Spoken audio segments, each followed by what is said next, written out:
ஆழ்வார் எம்பெருமானார் ஜீயர் திருவடிகளே சரணம். ஜீயர் திருவடிகளே சரணம். ஆகார நியமம், உடை நியமம் இவை மட்டும் சத்துவகுணத்தையும் பக்தியையும் வளர்க்குமா? இது இல்லாதவர்களுக்கு சத்துவகுணம், பக்தி இதெல்லாம் கிடைக்காதா என்று கேள்வி.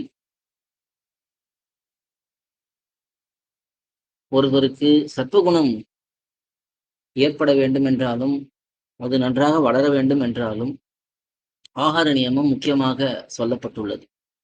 நாம் சாப்பிடும் உணவை கொண்டே நமக்கு எப்படிப்பட்ட குணங்கள் ஏற்படுகின்றன என்பது சொல்லப்படுறது. அது தவிர ஒருவன் பிறக்கும் பொழுதே அவனுடைய உடம்பும் சரி, மனசும் சரி, ஒரு விதமான சத்துவம், ரஜசு, தமசு ஆகியவைகளுடைய கலப்பாகத்தான் அமைந்திருக்கும். இது அவர்களுடைய கர்மத்தின் அடிப்படையாகவும் சத்வ, ரஜோ, தமோ குணங்கள் உடம்பிலேயும் மனசிலேயும் இருக்கும். இதில் இருக்கக்கூடிய சத்துவகுணத்தை நன்றாக வளர்த்துக் கொள்வதற்கு ஆகார நியமம் மிக முக்கியமான ஒன்றாக கருதப்படுகிறது. ஆனா இப்ப சில பேர் கேட்பார்கள், இவர் நல்ல சத்துவ குணத்தை வளர்க்கக்கூடிய ஆகாரத்தை தான் உண்கிறார், ஆனா எப்பொழுதும் கோபப்படுகிறாரே என்று சிலர் கேட்கலாம். அதுக்கு காரணம் என்னன்னா, ஒருத்தனுடைய உடம்பிலேயோ மனசிலேயோ இந்த கோபம், தாபம் போன்றவைகள் ஏற்படுவதற்கு ஆகார நியமம் மட்டும் காரணம் இல்லை.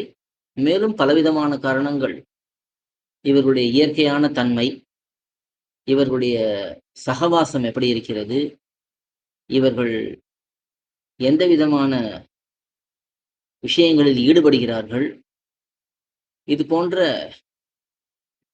பல காரணங்களை கொண்டுதான் ஒருத்தருக்கு சத்துவகுணம், பக்தி ஆகியவை வளரும்.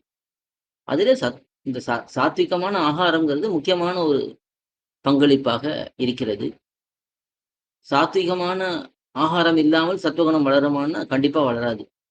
நாம் ரஜோகுணம், தமோகுணம் வளர்க்கக்கூடிய ஆகாரங்களை உட்கொண்டு எப்படி சத்துவகுணம் வளரும் என்று எதிர்பார்க்க முடியும்? ஓ, வேர்க்கடலை விதைச்சா வேர்க்கடலை வளரும், நெல்லை விதைச்சா நெல் வளரும். நாம் வேர்க்கடலையை விதைச்சிட்டு நெல் வளரும்னு சொன்னா எப்படி வளரும்? அது வளராது. ஆகையால ஆகார நியமம் மிக முக்கியமானது. மற்ற எல்லாமே, நாம் அணிந்து கொள்ளக்கூடிய உடை, நாம் பழகக்கூடியவர்கள், நாம் போகக்கூடிய இடங்கள், இதெல்லாம் நம்முடைய சத்துவகுணம், பக்தி ஆகியவைகளை வளர்ப்பதற்கு காரணமாக இருக்கும். ஆழ்வார் எம்பெருமானார் ஜீயர் திருவடிகளே சரணம். ஜீயர் திருவடிகளே சரணம்.